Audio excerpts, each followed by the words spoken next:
ओम नमो भगवते वासुदेवाय नमः। ओम नमो भगवते वासुदेवाय नमः। ओम नमो भगवते वासुदेवाय नमः। प्रिय भक्तों, आज हम आप सभी को जया एकादशी की पावन कथा सुनाएंगे। यूँ तो संसार में अनेक व्रत बतलाए गए हैं, परंतु समस्त व्रतों में जो व्रत सबसे अधिक महत्व रखता है उसे हम सभी एकादशी के व्रत के नाम से जानते हैं। एकादशी के व्रत की महिमा अनेकों बार जगह जगह पर हमारे पुराण और शास्त्रों में बखान की गई है, अतः इसकी जितनी भी महिमा गाई जाए उतनी कम ही प्रतीत होती है। अतः मानवता का कल्याण करने के लिए मनुष्य मात्र का कर्तव्य बनता है कि यथासंभव जितना भी हो सके एकादशी के व्रतों का पालन करना चाहिए और एकादशी के व्रत का पालन करके एकादशी का व्रत धारण करना चाहिए। चलिए आज की एकादशी की पावन कथा को हम प्रारंभ करते हैं। ओम अथ जया एकादशी महात्मा।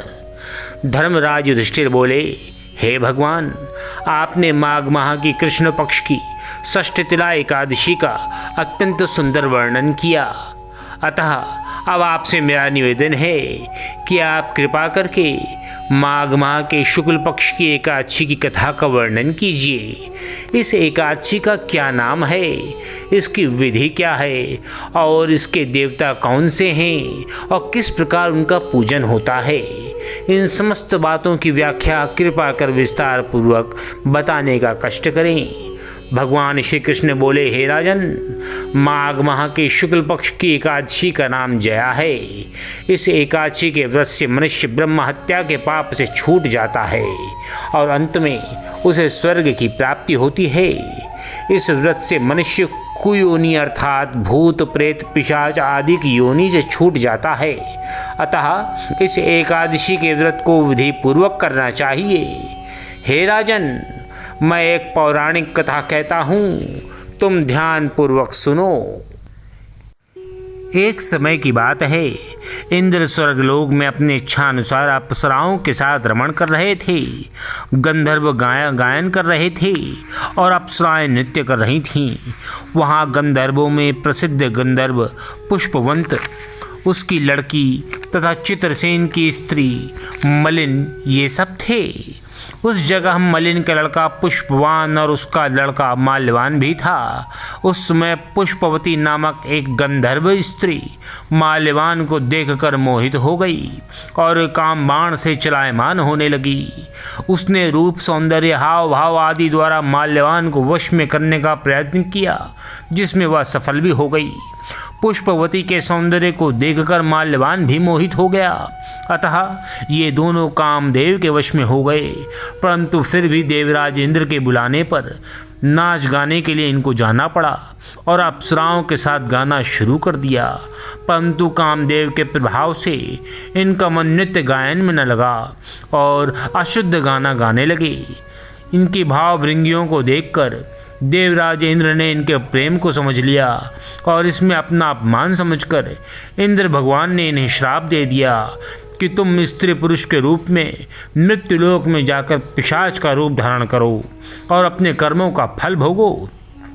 देवराज इंद्र का श्राप सुनकर ये अत्यंत दुखी हुए और हिमाचल पर्वत पर पिशाच बनकर दुखपूर्वक अपना जीवन व्यतीत करने लगे।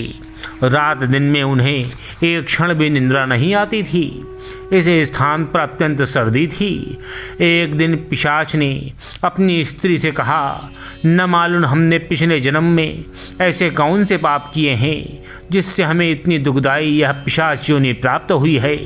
दैव योग से एक दिन माघ माह के शुक्ल पक्ष की जया नाम की एकादशी पड़ी। इस दिन इन दोनों ने कुछ भी भोजन न किया और न ही पाप कर्म ही किया। इस दिन केवल फल फूल खाकर ही इन्होंने अपना दिन व्यतीत किया और महान दुख के साथ पीपल के वृक्ष के नीचे बैठ गए। वह रात्रि इन दोनों ने एक दूसरे से चिपट कर बड़ी कठिनता के साथ काटी। सर्दी के कारण उनको रात्रि में निद्रा भी न आई। दूसरे दिन प्रातःकाल होते होते ही भगवान के प्रभाव से इनकी पिशाच योनि छूट गई।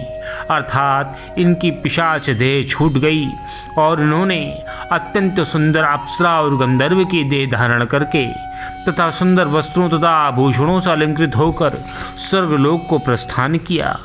आकाश में देवगण तथा गंधर्व इनकी स्तुति तथा पुष्प वर्षा करने लगे।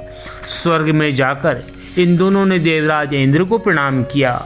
इंद्र को भी इन्हें अपने प्रथम स्वरूप में देखकर महान आश्चर्य हुआ और उन्होंने इनसे श्राप मुक्त होने का कारण पूछा। तब इन दोनों ने अपने श्राप मुक्त होने का कारण देवराज इंद्र को बतलाते हुए कहा कि हे देवेंद्र, भगवान विष्णु के प्रभाव तथा जया एकादशी के व्रत के पुण्य से हमारी पिशाच देह छूटी है।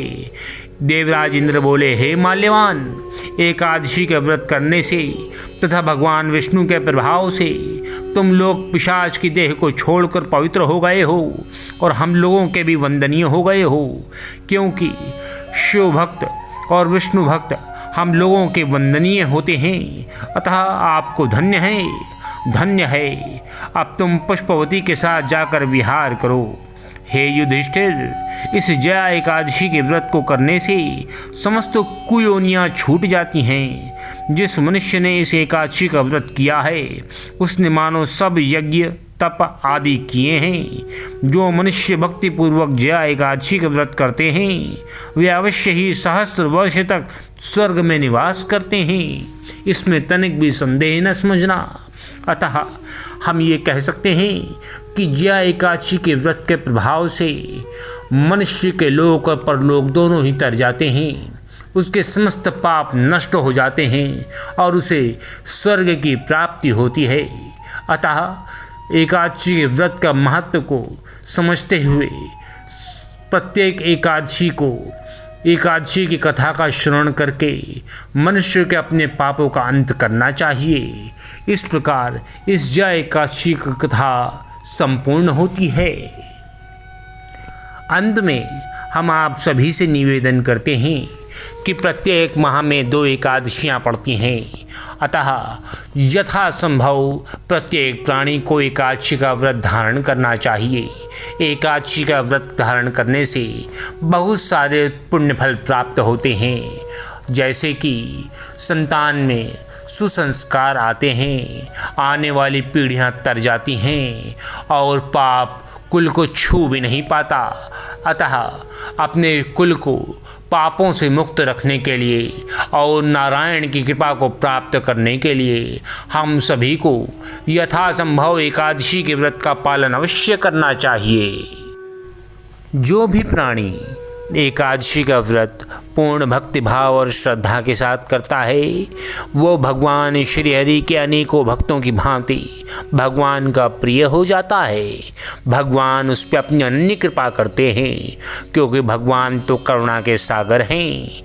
वे अपने भक्तों के योगक्षेम को सदैव पूर्ण करते हैं, उनकी समस्त इच्छाओं का मान करते हैं और उन्हें सुफल बनाते हैं। जो भी भक्त पूर्ण भक्ति के साथ भगवान के नाम का व्रत धारण करता है और एकादशी की कथा का श्रवण करता है और इष्ट मित्रों सहित भगवान के व्रत को करके उसका पूजन करता है, भगवान की कृपा का पात्र बनने से उस प्राणी को कोई नहीं रोक सकता। वह प्राणी भगवान की कृपा को पाकर अपने कुल के समस्त प्राणियों का उद्धार कर लेता है। अतः आप सभी को एकादशी के व्रत का महत्व समझ में आ गया होगा। अतः आप सबसे अंत में बस इतना ही निवेदन है कि जब भी प्रयास हो, संभव हो, एकादशी का व्रत अवश्य करें, क्योंकि इससे बड़ा पुण्य फल प्राप्त करने का कोई भी साधन इस कलयुग में नहीं है। ओम नमो भगवते वासुदेवाय नमः। ओम नमो भगवते वासुदेवाय नमः। ओम नमो भगवते वासुदेवाय नमः।